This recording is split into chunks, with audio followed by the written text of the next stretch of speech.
제목은 종말의 시대에 어떻게 살 것인가 입니다. 여러분, 이 제목을 들으면 어떤 위대한 책이 하나 생각나지 않으십니까? 바로 이 책인데요. 이 설교 제목을 보면서 이 위기의 시대에 어떻게 살 것인가라는 책을 떠올린 분들은 정말로 훌륭한 분들입니다. 통찰력이 빼어나신 분들입니다. 2세도 나왔는데 사서 읽고 많은 분들에게 선물하는 분은 더욱 복받을 분들입니다. 여호와께서 그 얼굴을 그들에게 향하여 두사 대대손손 복주기를 간절히 바랍니다. 종말의 시대 어떻게 살 것인가? 지금은 사실은 코로나로 인해서 촉발된 위기의 시대일 뿐 아니라 종말의 시대이기도 합니다. 여러분 그거 아세요? 핵 과학자들이 해마다 발표하는 지구 종말 시계라는 게 있거든요. 거기 보면 2021년도 1월 100초 전을 가리키고 있습니다. 그러니까 종말로부터 100초 남았다 이거예요. 굉장히 이 지구의 종말에 가까워졌다라는 거죠. 물론 우리는 이 세상이 언제 끝날지 모릅니다. 90년대 큰 사회적 무리를 일으킨 다미 선교회 같은 그런 어떤 시한부 종말론자들, 마지막 날에 시한을 못 받고 이날에 세상이 끝난다라고 말하는 그런 사람들은 무조건 경계해야 됩니다.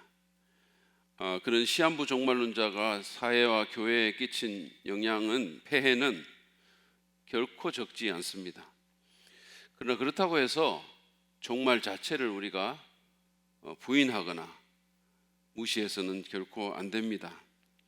언제가 될지는 모르지만 우리가 사는 이 세상은 끝날 것이라고 성경은 분명하게 말합니다. 우리가 영원토록 살아가고 또 우리가 보는 이 세상이 영원할 거라는 그런 것은 망상입니다. 그런데 빠지지 않으시기를 바랍니다. 언젠가 주님이 다시 오시고 언젠가 모든 것을 계산할 날이 있게 됩니다. 구약 성경에서 예언한 것처럼 2000년 전에 예수님께서 이 땅에 오셨듯이 세상 마지막 때에도 성경의 압도적인 예언에 따라 주님께서 이 땅에 오실 것입니다. 2000년 전에는 무력한 아기의 모습으로 베들레헴에 오셨다면 언젠가 그때는 영광스러운 왕의 모습으로 예루살렘 근처에 있는 올리브산에 감람산에 그분이 재림하실 것입니다. 아까 지구 종말 시계도 그렇게 암시하고 있지만 지금은 세상의 끝날이 매우 가까워 온 그런 시대, 종말의 시대입니다.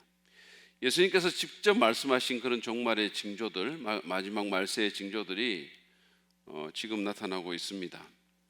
물론 그것과 함께 우리는 지금 개인적인 종말을 향해서도 달려가고 있죠.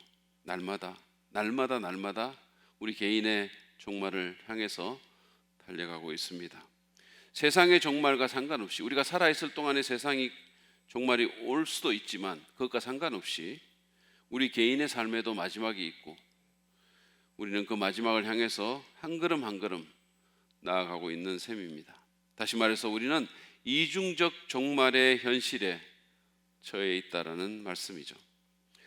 여러분은 내일 주님이 오신다면 또는 내일 개인적인 종말을 맞는다면 오늘 내 삶에 후회할 만한 일이 없겠습니까?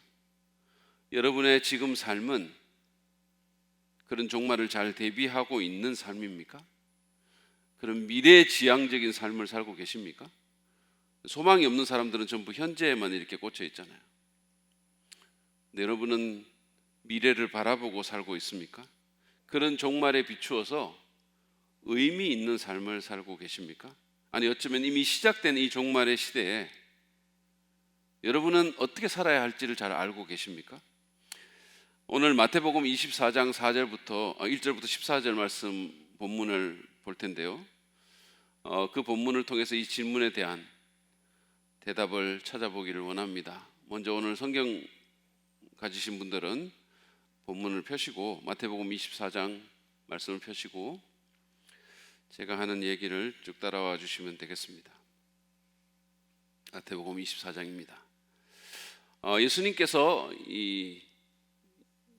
얘기하신 이 감람산 강화라고 하는 본문인데, 사실은 이 본문은 예수님께서 종교 지도자들과 먼저 성전에서 논쟁을 벌이시고 그 성전에서 나와서 아마 베다니로 돌아가려고 하신 상황 가운데서 이 얘기가 나온 겁니다. 근데 제자들이 이렇게 성전을 나오다가 성전 건물로 예수님의 주의를 돌리면서 1절에서 이렇게 말을 합니다. 예수께서 성전에서 나와서 걸어가시는데 제자들이 다가와서 성전 건물을 그에게 가리켜 보였다. 제자들이 그렇게 한 것은 이 성전 건물의 웅장함과 아름다움 때문이었습니다. 마가복음에 보면 그들은 주님께 이 상황에서 이렇게 말을 합니다. 선생님 보십시오. 얼마나 굉장한 돌입니까? 얼마나 굉장한 건물들입니까? 그렇게 말을 했습니다. 그러니까 성전 건물을 보면서 압도당한 거예요. 완전히 그냥. 그래서 막 감탄사가 터져 나온 거예요. 근데 여기서 제자들이 굉장한 돌이라고 말한 그 성전의 돌은요, 하나의 무게가 작은 것은 1톤에서 큰 것은 40톤에 이르렀어요. 돌 하나의 무게가. 거기다가 주춧돌은 자그마치 500톤에 달한 거예요. 좀처럼 놀라지 않으시죠? 돌 하나의 무게가 그렇다니까요. 거기다가 길이도 돌 하나가 무려 14m에 달하는 거죠. 돌 하나가. 정말 대단하죠. 그런데 주님은 그 대단하게 보이는 건물이, 그 돌들이 철저히 파괴될 것이라는 충격적인 예언을 하셨습니다. 2절을 보시죠. 너희는 이 모든 것을 보고 있지 않느냐? 내가 진정으로 너희에게 말한다. 여기에 돌 하나도 돌 위에 남아있지 않고 다 무너질 것이다. 근데 사실 이 말은 당시로서는 전혀 개연성이 없는 그런 예언이었습니다. 왜냐하면 이것은 친로마 세력인 헤롯이 지은 성전이었고, 그리고 성전은 로마에 의해서 너무나 잘 관리되고 있었기 때문이에요. 그 지도자들, 제사장들, 사두개인들, 그리고 예루살렘 자체가 로마에 의해서 잘 관리되고 있었기 때문에 이런 말은 전혀 현실성이 없는 그런 말이었죠. 무슨 뜬금없이 이런 말을 하시지.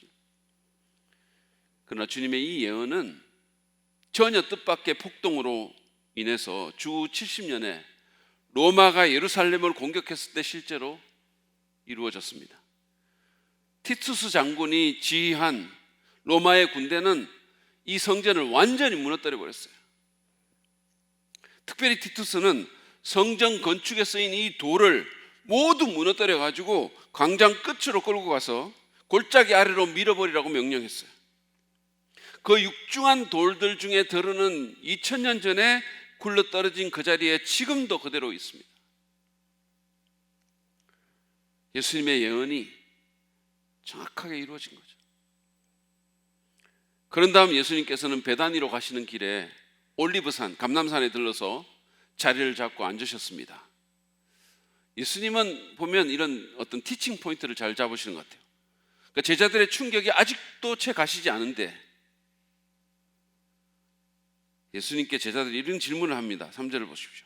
예수께서 올리브산에 앉아 계실 때 제자들이 따로 그에게 다가와서 말하였다. 이런 일들이 언제 일어나겠습니까? 선생님께서 다시 오시는 때와 세상 끝날에는 어떤 징조가 있겠습니까?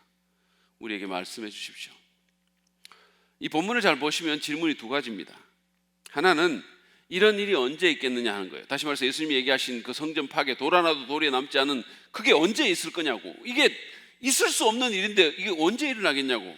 또 다른 하나는 예수님이 다시 오시는 날, 다시 말해서 세상 끝날에 어떤 징조가 있겠는가 하는 겁니다. 두 가지 질문이에요. 자, 4절 이하는 이 질문에 대한 예수님의 대답입니다. 근데 마태는 첫 번째 질문에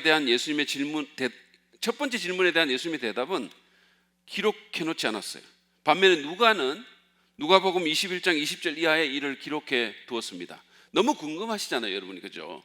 그러니까 지금 예배 끝나고 이거를 찾아보시는 거죠. 누가복음 21장 20절에 이 첫 번째 질문에 대한 대답이 어떤지를 먼저 찾아보시겠죠? 보실 거라고 믿습니다. 그런데 마태는 두 번째 질문에 대한 대답만 기록했어요. 다시 말해서 예수님의 재림과 마지막 때에 어떤 징조가 있겠는가에 대한 대답입니다. 자, 그러면 종말의 징조로, 이 마지막 때에 대한 징조로 제일 먼저 예수님이 말씀하신 것은 거짓 메시아의 출몰입니다. 4절에서 5절을 보시죠. 누구에게도 속지 않도록 조심하여라. 많은 사람이 내 이름으로 와서 말하기를 내가 그리스도다 하면서 많은 사람을 속일 것이다. 내가 구원자다, 내가 문제를 해결할 수 있다, 이런 사람들이 많이 나타날 거라는 거죠. 여기에는 종교적, 정치적, 문화적 메시아가 다 포함됩니다. 그 다음에 징조는 전쟁과 기근과 지진이에요. 6절에서 7절 말씀 보시죠. 또 너희는 여기저기서 전쟁이 일어난 소식과 전쟁이 일어나려는 소문을 들을 것이다. 그러나 너희는 당황하지 않도록 주의하여라. 이런 일이 반드시 일어나야 한다. 그러나 아직 끝은 아니다. 민족이 민족을 거슬러 일어나고 나라가 나라를 거슬러 일어날 것이며 여기저기서 기근과 지진이 있을 것이다. 20세기 들어와서 또 21세기에 수많은 지진들이 일어나고 여러 국지전들이, 테러리스트들이, 수많은 전쟁들이 일어나고 있습니다. 그러나 주님은 8절에서 이런 일은 시작에 불과할 것이라고, 진통의 시작이라고 말씀하시면서 또 다른 이야기를 이어가시는데 9절 10절에 환난 기간 중에 예수님을 믿는 그 하나님의 백성들이 받을 고난을 말씀합니다. 보시죠. 그때 사람들이 너희를 환난에 넘겨줄 것이며 너희를 죽일 것이다. 또 너희는 내 이름 때문에 모든 민족에게 미움을 받을 것이다. 또 많은 사람들이 걸려서 넘어질 것이요 서로 넘겨지고 서로 미워할 것이다. 특별히 유대인들이 받을 고난에 대해서 중점적으로 얘기를 하고 있는 거죠. 그리고 11절은 거짓 교사들의 미혹에 대해 언급하고 있습니다. 또 거짓 예언자들이 많이 일어나서 많은 사람을 홀릴 것이다. 이 거짓 예언자들, 거짓 교사들의 정점에는 계시록 13장에 묘사된 환난기간 세상을 통치할 적그리스도와 그를 대변하는 예언자가 그 정점에 있습니다. 물론 지금도 많은 거짓 교사들이 이미 활동하고 있어요. 예수님의 이름을 팔면서, 하나님의 이름을 팔면서 수많은 거짓 교사들이, 자칭 선지자들이, 사도들이 활동하고 있죠. 12절은 마지막 때의 사회 분위기를 묘사합니다. 그리고 불법이 성하여 많은 사람의 사랑이 식을 것이다. 사방에서 불법이 자행될 뿐만 아니라 사람들의 마음이 차가워진다는 거예요. 사랑이 사라지고 냉정해지고 누가 죽어도 눈도 깜짝 안 하고. 그러나 13절에서 말한 것처럼 그 기간을 잘 인내하고 견디면 좋은 일이 있을 것입니다. 그러나 끝까지 견디는 사람은 구원을 얻을 것이다.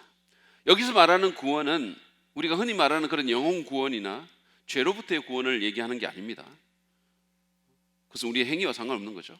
예수님이 말씀하신 대환난 기간의 이 구원은 그 기간을 끝까지 인내하면 거기서부터 건짐을 받게 될 것이라는 뜻입니다. 거기서부터 구원받게 될 거라는 거예요. 14절은 마지막 때에 모든 민족에게 복음이 전파될 거라고 또 말씀합니다. 이 하늘나라의 복음이, 우리 개역성에 보면 천국 복음이 온 세상에 전파되어서 모든 민족에게 증언될 것이다. 그때야 끝이 올 것이다. 계속해서 복음이 전해지고 있습니다. 지금 계속해서 민족들에게 선교사가 나가고 있죠. 그렇게 끔찍한 시기에도 복음은 온 세상에 전파되고 모든 민족에게 증언될 것이라고 말씀합니다. 그렇게 되면 주께서 이 땅에 오시고 인류 역사는 마무리될 것입니다. 우리가 지금 보는 이 세상은 끝나게 될 것입니다. 이게 본문의 내용입니다. 자, 이 얘기가 종말의 시대를 살아가는 우리에게 제공하는 지혜는 무엇일까요? 우리는 어떻게 이 종말의 시대를 살아가야 하는 것일까요? 제가 4가지 레슨을 여러분과 좀 나누기를 원합니다. 첫 번째는 우리는 세상의 웅장함과 화려함에 마음을 빼앗기지 않도록 주의해야 합니다. 이 세상의 마음을 빼앗기지 않고 살도록 주의해야 된다는 뜻이에요. 제자들은 이 헤롯 성전의 웅장함과 그 화려함에 그 위험에 완전히 압도당했어요. 여러분, 헤롯 성전은 이스라엘에서 지어진 세 번째 성전인데 솔로몬 성전보다 또 스룹바벨 성전보다 훨씬 크고 웅장하고 화려했습니다. 이게 15층 높이의 건물이었고 축구장 크기의 20배에 달할 정도로 거대한 건축물이었어요. 또한 그것은 지중해 연안에서 가장 아름다운 성전이기도 했습니다. 이 성전은 주변에서 쉽게 구할 수 없는 석회암을 다듬어서 석재로 사용했습니다. 그래서 흰빛의 이 석회암이 햇빛에 반사되면 더 하얗게 빛나기 때문에 건물의 그 아름다움과 위엄을 더해 주었다고 하죠. 한번 상상해 보세요. 이 흰 돌이 햇볕의 빛을 받아가지고 하얗게 빛나는 겁니다. 성전 입구에는 헬렌의 여왕이 기증한 금으로 된 거대한 포도 덩굴이 장식되어 있었습니다. 예루살렘 성전이 얼마나 아름다웠던지 탈무드는 이렇게 기록하고 있어요. 만일 당신 평생에 성전을 본 적이 없다면 아름다운 건물을 보았다는 말을 하지 마십시오. 만약에 탈무드 저자가 우리 교회 건물을 봤다면 이런 말을 꼭 안 했을 수도 있겠다는 생각도 들긴 해요. 왜 아멘 안 하십니까? 근데 주님은 그 웅장함과 그 화려함을 하나님 없는 공허한 종교의 상징으로 보셨습니다. 그분은 그것이 허망하게 무너질 것이라고 선언하셨어요. 껍데기만 남아있는 그 건물, 겉모습의 아름다움만 있는 그 건물 무너질 거라고 예언하셨죠. 여러분, 우리도 제자들처럼 세상의 위대한 건축물들, 화려한 백화점, 대단한 조형물에 깊은 인상을 받습니다.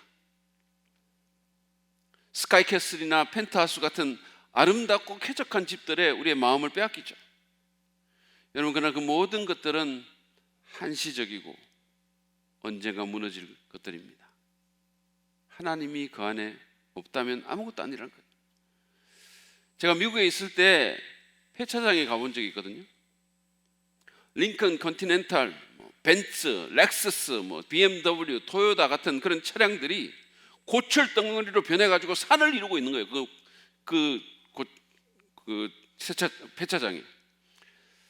한때는 수많은 사람들의 눈길을 끌면서 거리를 누볐을 그런 고급 차량이었지만 이제 흉물로 변해서 누구도 관심을 주지 않는 쓰레기로 되어 있었습니다.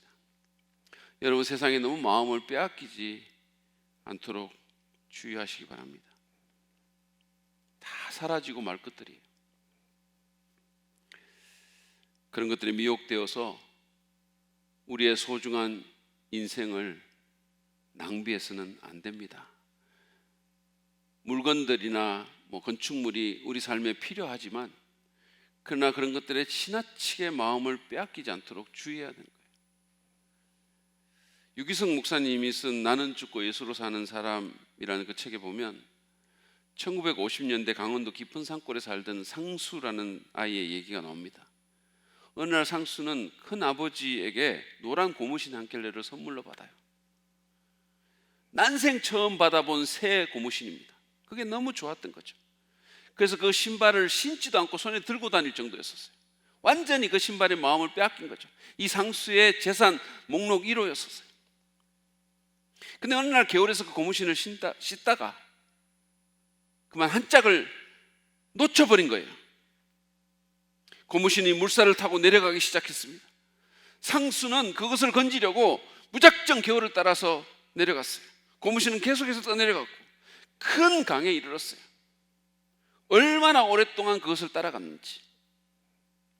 여러분이 지금 이 얘기를 들으면 무슨 고무신 한 짝이 이렇게 생각하지만 사실은 그 고무신이 어쩌면 우리에게는 무슨 고급 차량 같은, 아파트 같은 그런 거예요. 상수에게는 그런 거란 거죠. 그래서 그 고무신을 따라가다가 결국은 길을 잃고 다시는 집으로 돌아갈 수가 없었어요. 너무 많이 따라온 거예요. 그래서 졸지에 고아신세가 된 이 상수는 갖은 고생을 하면서 많은 세월을 사는 거예요. 집으로 돌아갈 수가 없고. 그래서 어느덧 세월이 흘러서 초로의 노인이 된 이상수는 이산가족 프로그램에 나와가지고 눈물을 흘리면서 자기 얘기를 한 거죠. 기구한 운명이죠. 근데 마침 TV를 보던 그 형님이 이거 내 어릴 때 내 동생이다 이렇게 돼가지고 가족 상봉을 하기는 했는데, 가족 상봉을 하고 보니 어머니는 이미 돌아가셨고 아버지는 치매를 걸려가지고 50년 만에 나타난 이 아들을 알아보지도 못한 거예요. 얼마나 기가 막힌 이야기입니까? 여러분, 노란 고무신 같은 그 세상의 것들에 너무 마음을 빼앗기지 말기를 바랍니다. 결국은 없어지고 말 그런 것들을 붙잡으려고 내달리다가 정말로 소중한 것들을 잃어버릴 수 있음을 기억해야 됩니다. 그래서 더 영원한 것, 정말로 잃어버려서는 안 되는 것, 우리가 빼앗겨서는 안 되는 것들에 투자하며 사시기를 바랍니다. 두 번째로, 우리는 이 종말의 시대에 믿음으로 인내해야 합니다. 예수님은 환난을 통과하는 주님의 백성을 향해서 끝까지 견디라고 하셨어요. 참으라고 했습니다. 여러분, 지금도 삶이 쉽지는 않죠. 그렇지만 예수님이 말씀하시는 그 환난의 기간을 살아야 하는 성도들은 얼마나 어렵겠습니까? 주님도 그게 어렵다는 걸 잘 아세요. 그럼에도 불구하고 그분은 견디라고 하십니다. 우리는 좀 빨리 이 환난에서 건져줬으면 좋겠는데 주님은 견디라고 하시는, 그분이 우리를 사랑하시는데도 그렇게 말씀하시는 거예요. 사실은 주님 자신도 십자가의 고난을 끝까지 견디셨습니다. 그분은 진통 효과를 위해 사람들이 제공한 쓸개탄 포도주를 맛보고는 그걸 거부하셨어요. 우리를 위한 고난을 온전히 경험하기 위해서였습니다. 하나님의 뜻을 이루기 위해서 끝까지 인내하신 것입니다. 말세의 시대를 살아가는 우리에게 인내는 꼭 필요합니다. 여러분, 예수 믿는 거 쉬운 거 아니잖아요. 그리고 인기 있는 일도 아닙니다. 예수 믿는다고 사람들이 좋아해주고 박수 쳐주면 좋겠는데 요즘은 그런 시대가 아니에요. 세상은 기독교에 대해서 상당히 적대적입니다. 종말을 향해 가면 갈수록 더 그럴 거예요. 왜냐하면 악한 세력들이 점점 더 역사하기 때문이에요. 우리는 이 코로나 시대를 통과하면서 세상이 교회에 대해서 얼마나 적대적인가를 더 명확하게 알게 됐어요. 물론 그렇게 된 것에는 교회의 잘못도 분명히 있습니다. 예수 믿는 사람들, 우리 같은 그리스도인, 특별히 우리 같은 목사들의 잘못이 분명히 있어요. 그러나 동시에 그러니까 상관없이 세상이 교회에 호의적이지 않다는 사실도 우리는 알게 된 거죠. 최근에 저는 신문에서 분당의 한 대형 교회가 작은 교회와 상생하기 위해서 자기 교회를 30개로 분립하는 그런 일에 착수했다는 기사를 읽었습니다. 한번 이렇게 우리가 생각할 때는 그냥 너무 어쩌면 그렇게 해라고 생각할지 몰라도 그 교회 입장에서 보면 상당한 아픔과 희생을 감수해야 하는 일이죠. 사실 한번 생각해 보세요. 억지로 헤어지게 된 성도들은 요즘 눈물의 예배를 드린다고 하죠. 기사는 그 교회가 평소에 어려운 교회들, 장애인들, 지역사회에 어려운 사람들을 위해서 얼마나 좋은 일들을 많이 하고 있는지, 그 성도들이 얼마나 희생적으로 드리고 있는지, 그런 것에 대해서 쓰면서 이런 교회가 많아지면 좋겠다는 취지로 기사를 마무리를 했어요. 그 댓글이 많이 달려 있어가지고 저는 사람들이 이런 교회를 어떻게 칭찬하는지를 보려고 댓글을 살펴봤어요. 근데 제가 깜짝 놀란 것은 예상과는 달리 부정적인 댓글이 너무 많았다는 거예요. 그 기사에는 박수칠 얘기만 쓰여 있는데 사실은 그 어떤 종교단체도 따라갈 수 없는 그런 아름다운 얘기가 거기 쓰여 있는데 사람들은 부정적인 말들을 쏟아내고 있었습니다. 한마디로 그냥 싫다는 거예요. 그냥. 이런 사회를 사는 우리는 주님 바라보면서 인내해야 합니다. 사람들의 오해와 저기를 견뎌야 되는 거예요. 세상에 잘 보이려고 아무리 애를 써도 그 사람들이 이렇게 잘 봐주지 않는다는 거예요. 예수님은 세상이 주님을 미워한 것처럼 당신의 제자들을 미워할 것이라고 이미 말씀하셨어요. 특별히 우리가 믿음대로 살려고 하면 불이익을 당할 수 있고 심지어 박해를 받을 수도 있다고 성경이 말씀하셨어요. 우리 교회 한 집사님의 아버님이 장로님이셨는데 그분이 이런 말씀을 하셨다고 해요. 돈 절약해야 헌금하고 시간 절약해야 주일 성수한다. 이거 제가 오래전에 들은 말이에요. 제가 기억력이 좋아가지고 사실은 제가 이런 거 메모를 해놓죠. 여러분, 하고 싶은 거 다 하면서 신앙생활 못합니다. 믿음으로 살려면 희생해야 되고, 희생하려면 또 인내와 참음이 필요한 거죠. 자기 할 거 다 하면서, 자기 쓸 거 다 쓰면서 어떻게 합니까? 고난을 견디고 어려움을 참아야 되겠죠. 거기다 우리는 여러 개인적인 어려움도 만납니다. 예수 잘 믿는다고 코로나에 안 걸리는 것이 아니듯이 여러 고난에서 우리가 면제된 것이 아니지 않습니까? 자녀들 문제, 건강 문제, 경제적인 문제, 부부간의 문제, 직장 문제, 다양한 문제와 고난을 만나게 됩니다. 이런 어려움에도 불구하고 우리는 견뎌야 합니다. 여러분, 힘들면 주님께 나가서 기도하십시오. 견딜 수 있게 힘을 달라고 구하시기 바랍니다. 견딜 수 있게 힘을 달라고. 어떤 사람이 이렇게 기도했다고 하죠. 주님, 인내를 주시옵소서. 지금 당장 주옵소서. 허재가 들으면 그것은 아니지 라고 말했을 거예요. 그러나 분명 우리가 인내를 위해서 기도할 필요는 있습니다. 여러분, 견뎌 나갑시다. 믿음으로 인내하면 좋은 일이 생깁니다. 내 성품도 성숙해지고 참아야 돼요. 성질 막 돋우는 사람들 참고, 여러 가지 어려운 환경들 참고, 내 마음에 안 맞는 일들 일어나는 거 참고, 여러 가지 고난들 참아야 돼요. 딴 도리 없어요. 참아야 돼요. 그러면 내 성품도 성숙해지고 선한 영향력도 증대되고 하나님도 기뻐하십니다. 하늘의 소망을 바라보는 가운데 경고하며 흔들리지 말며 항상 주의 일에 더욱 힘쓰는 우리가 되시기를 바랍니다. 세 번째로, 이 종말의 시대를 우리가 살아갈 때 우리는 복음을 전해야 됩니다. 예수님께서는 복음이 땅끝까지 이르면 다시 오실 것이라고 말씀하셨어요. 우리는 최선을 다해서 복음을 전해야 합니다. 그게 주님 오심을 앞당기는 길인 거예요. 별로 안 앞당기고 싶으세요?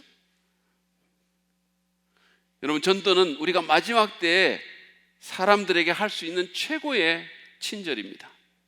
그리고 그것은 개인적인 종말과 세상의 종말을 향해서 달려가는 사람들이 들어야 할 최고의 굿뉴스이기도 해요. 지금 사람들에게 가장 좋은 뉴스는 코로나가 사라졌다거나 아니면 백신이 빨리 충분히 확보되었다는 소식일 것입니다. 물론 그것은 분명히 기쁜 소식이죠. 정말 지긋지긋해요. 정말로 저도 빨리 이게 다 끝났으면 좋겠어요. 그래서 빨리 이 예배당이 가득 채워지고 아무런 거리낌도 없이 정말 다 예배드리고 전도하고 다음 세대들 정말 막 바글바글하고 막 그랬으면 좋겠어요. 그렇지만 그런 소식이 언젠가는 오겠죠. 그렇다 하더라도 그것은 개인적인 종말과 세상적인 종말에 연관된 근본적인 문제를 해결하지 못합니다. 사실은 때의 문제지 코로나는 끝날 거예요. 언젠가는 물러날 겁니다. 그러나 코로나가 물러나도 여전히 삶의 문제는 남습니다. 여러분, 백신은 우리를 구원하지 못합니다. 죄와 사망의 문제도 해결하지 못합니다. 다른 모든 것도 마찬가지예요. 우리가 좋아하는 굿뉴스라고 생각하는 그런 모든 것들이 우리의 문제를 근본적으로 해결할 수 없습니다. 복음만이 유일한 해결책이에요. 그러므로 우리 주변의 사람들을 돌아보면서 어떻게든 복음을 전하려고 애를 씁시다. 제가 청년부 사역했을 때 다른 교회에서 그 제자 중에 지금은 이제 강남에서 학원 원장을 하는 형제가 있습니다. 근데 그 학원에서 영어만이 아니라 말씀으로 양육받은 그 학생들이 이제는 그 학생들이 의사와 간호사가 돼가지고 병원에서 이 아이들이 전도를 하는 거죠. 이제는 아이가 아니고 이 의사와 간호사들이. 그래서 그 병원에서 전도했던 간증이라면서 그 제 제자가 카톡으로 보내왔는데, 정말 읽고 제가 막 가슴이 뭉클한 것들이 몇 개나 있었어요. 그 중에 제가 시간 관계에서 하나만 소개를 합니다. 오늘 복음 전한 환자가, 그러니까 그 학원에서 나가가지고 나중에 이제 의사나 간호사가 된 그 사람이 복음을 전한 거죠. 누군가 환자에게. 근데 그 환자가 제가 하나님이 누구누구 사랑하신대요, 그런 얘기를 하자마자 엉엉 우셨어요. 영접도 하셨고요. 왜 우셨나 여쭤봤더니 그동안 자기에게 전한 사람들이 많았는데 너무 거절해서 이제 하나님도 나를 버렸겠구나 생각했는데 아직도 나를 부르시는구나 생각하니 너무 감동이 됐대요. 우리 진짜 복음 자꾸 전해요. 여러분, 이렇게 전합시다. 그리고 구원을 위해서, 누군가의 구원을 위해서 기도합시다. 재밌게 TV를 소개하고 가장 아름다운 소식 복음과 같은 책을 선물하고 교회에도 초대합시다. 한번 와보라고. 자녀들과 다음 세대들에게도 복음을 전합시다. 여러분, 딴 거 없거든요. 우리 자녀들, 그 아이들에게 유일하고 근본적인 해결책은 복음밖에 없어요. 그걸 우리가 깨달아야 되는 거예요. 학교 성적 조금 더 받는다고 그 아이들의 인생이 근본적으로 달라지는 거 아니에요. 복음밖에 없는 거예요. 학교 성적 잘 받고 좋은 회사 가서 출세한다고 그 아이들이 행복한 삶 사는 거 아닙니다. 그 가정이 단단해지는 거 아니에요.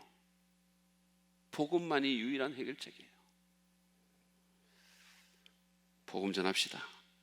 복음의 각성이 우리 다음 세대들 가운데 일어나도록 기도합시다. 뿐만 아니라 세계 선교의 일에도 계속해서 헌신합시다. 우리 주변에 있는 외국인들에게도 전도의 문이 열리도록 기도합시다. 그리고 우리 김인태 전도사님을 1호 선교사로 파송하는 일에 기도와 물질로 여러분 헌신합시다. 우리 김인태 전도사님에게 호를 줘서 1호 김인태라고 부릅시다. 아니, 선교명을 김1호로 바꿉시다. 뿐만 아니라 계속해서 김인태 전도사님뿐만 아니라 선교사를 파송하는 교회의 비전을 가집시다. 그게 종말론적인 삶의 방식이고 마지막 시대를 사는 지혜입니다. 마지막으로, 이 마지막 시대를 살아갈 때 우리는 두려워하지 말아야 합니다. 두려워하지 말아야 합니다. 예수님이 이 말씀을 미리 해주신 것은 종말에 이런 일들이 일어나더라도, 또는 그 이전에 전쟁과 전쟁의 소문이 나고 뭐 여러 가지 기근과 지진과 이런 무슨 전염병과 이런 것이 있더라도 너무 당황하지 않거나 두려워하지 않게 위해서 이 말씀을 해주신 거예요. 새번역은 당황하지 말라라고 번역을 했는데 개역 개정에서는 6절에 이렇게 번역을 했어요. 난리와 난리 소문을 듣겠으나 너희는 삼가 두려워하지 말라. 두려워하지 말라. 난리 나는 소문들, 전염병 소문들, 여러 가지 얘기들 너무 두려워하지 말라는 거죠. 주님은 우리가 두려워하지 않기를 원하십니다. 왜냐하면 두려움은 우리를 위축시키고 낙심시키고 우리로 하여금 비이성적인 행동을 하게 만들기 때문이에요. 스페인 바르셀로나에서 한 농부가 빈간을 싣고 가는 트럭 뒤편에 탔습니다. 도중에 비가 와는 바람에 그 비를 피하기 위해 가지고 이 사람이 간 속에 들어가서 누워버렸어요. 비를 피하려고. 근데 누워 있다 보니까 잠깐 잠이 드는 거죠. 근데 그동안에 두 사람이 더 트럭에 탔고 트럭은 거리를 질주하고 있었어요. 간 속에 들어갔던 사람이 조금 자다가 잠이 깼어요. 그래서 간 뚜껑을 열고 머리를 낸 다음에 비가 그쳤군이라고 말했어요. 나중에 탄 두 사람이 얼마나 놀랐겠어요. 관에서 사람이 올라와. 그래서 너무 놀라고 무서워가지고 달리는 트럭에서 뛰어내렸는데 한 사람은 죽고 다른 사람은 부상당했다고 합니다. 두려움이 이런 일을 만든 거예요. 지나친 두려움. 여러분, 두려워하지 맙시다. 사망 권세를 이기시고 하늘과 땅의 모든 권세를 지니신 주님이 우리와 함께 하십니다. 믿으시기 바랍니다. 우리가 어떤 상황에 처해 있던, 우리가 어디에 있던 그 주님이 우리와 함께 하십니다. 그분이 약속하셨어요. 히브리서 기자는 우리를 결코 떠나지도 버리지도 않는다는 그 주님의 약속을 상기한 후에 이렇게 고백했습니다. 믿음으로. 이게 우리 모두가 고백해야 될 고백이에요. 주는 나를 돕는 이시니 내가 무서워하지 아니하겠노라. 사람이 내게 어찌하리요. 그렇습니다. 주님이 우리를 돕는 분이시므로 우리는 무서워하지 않아도 됩니다. 그분은 이 코로나 바이러스도 심지어 죽음의 권세도 다스리십니다. 지난주에 우리 재밌게 TV에 우리 교회 유혜진 자매 간증이 나갔죠. 많은 분들이 참 너무 은혜를 받고, 제가 이걸 계속 하려고 하는데 여러분 중에 구원 간증하실 분들이 있으면 신청해 주시기 바랍니다. 근데 어쨌든 그 안에 이런 내용이 있어요. 직접 여러분 한번 이 영상 한번 보시죠. 한번 보세요.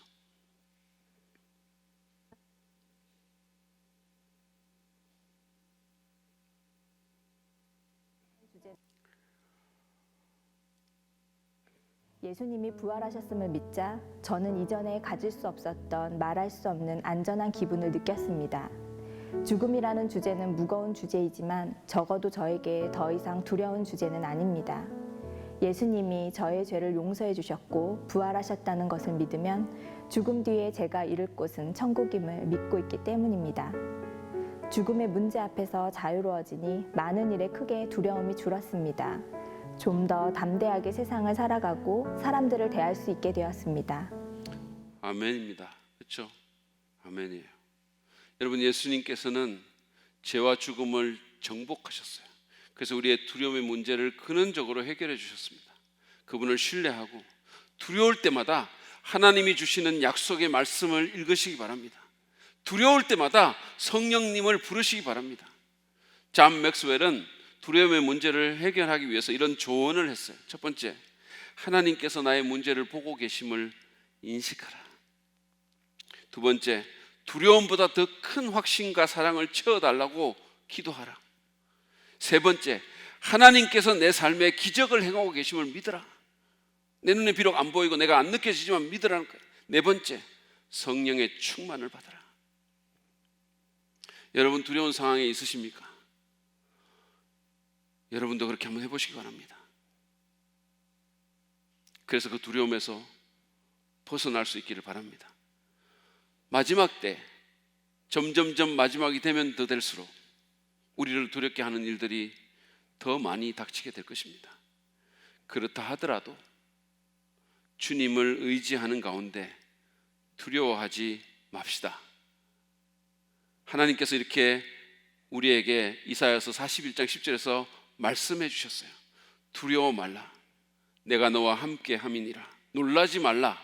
나는 내 하나님이 됨이니라. 내가 너를 굳세게 하리라. 참으로 너를 도와주리라. 참으로 나의 의로운 오른손으로 너를 붙들리라.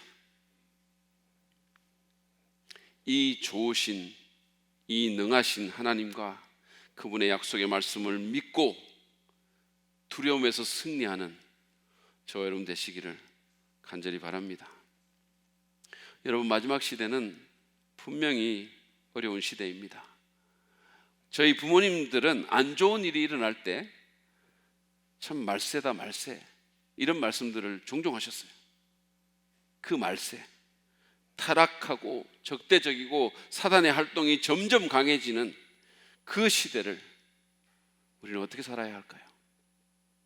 오늘 우리는 예수님의 말씀을 근거로 이 마지막 시대를 살아가는 지혜를 배웠습니다. 그것은 세상의 마음을 빼앗기지 않는 것과 믿음으로 인내하는 것, 그리고 어떻게든 복음을 전하는 것과 두려워하지 않는 것이었습니다.